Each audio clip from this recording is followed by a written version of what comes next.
Sir, अगर हमको reform करना था, इस्लाह करना था, तो हमको उन प्रोविजंस को निकालना था जो हुकूमत और पुलिस को मनमानी करने की इजाजत देती है। रैश एंड नेग्लिजेंट एक्ट जो आईपीसी में था 2 साल थे, 304, आप उसको बढ़ाकर 5 साल कर दिए 1061 में, BNS 1 में 2 साल की जगह आपने 10 साल कर दिया। ये क्रिमिनल जुरिस्प्रूडेंस का हिस्सा नहीं है। पुलिस वाले को आप ये तमाम कानून की इजाजत देंगे?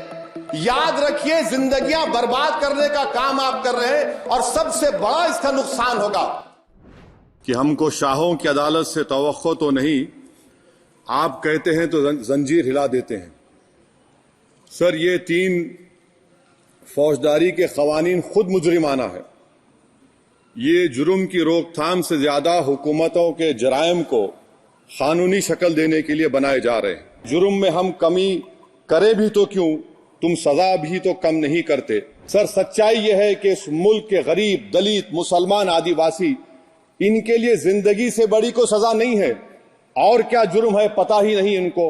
सर, अगर हमको रिफॉर्म करना था, इस्लाह करना था, तो हमको उन प्रोविजंस को निकालना था जो हुकूमत और पुलिस को मनमानी करने की इजाजत देती है।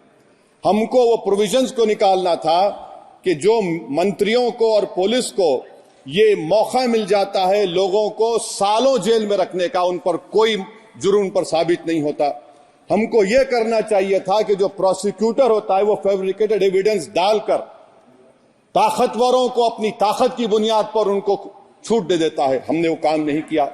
आज हमारे वतन अजीज भारत में सबसे ज्यादा अंडर ट्रायल अगर कोई है जेलों में तो मुसलमान, दलित, आदिवासी हैं।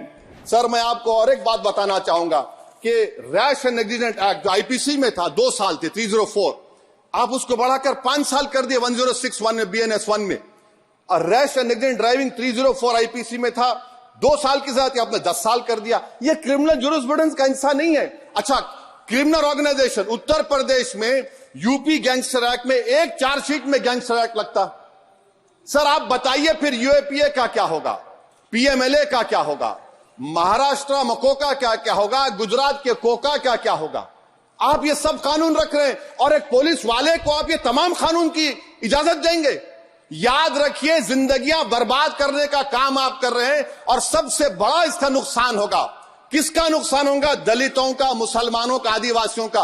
और वो पॉलिटिकल पार्टीज जो कल आज सत्ता में है, कल नहीं रहेंगे। मैं उम्मीद कर रहा था कि मैंने वजीर दाखिला का एक स्टेटमेंट सुना था अमित शाह साहब का कि जब गुजरात के होम मिनिस्टर थे तो उन पर जुल्म किया गया, उनको दबाया गया।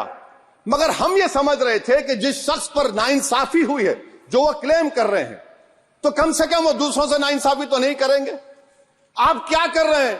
अरे, ऐसे हजारों लोग हैं जिन पर जुल्म हो रहा है, ना उनके पास दलील है, ना उनके पास वकील है, ना उनके पास आजादी है। तो ये 3 सर मैं आखिर एक लव ये तीनों कवानीन हमारे मुल्क की जमहूरियत के लिए, इन गरीब तबकात के लिए नुकसानदेह साबित होगा।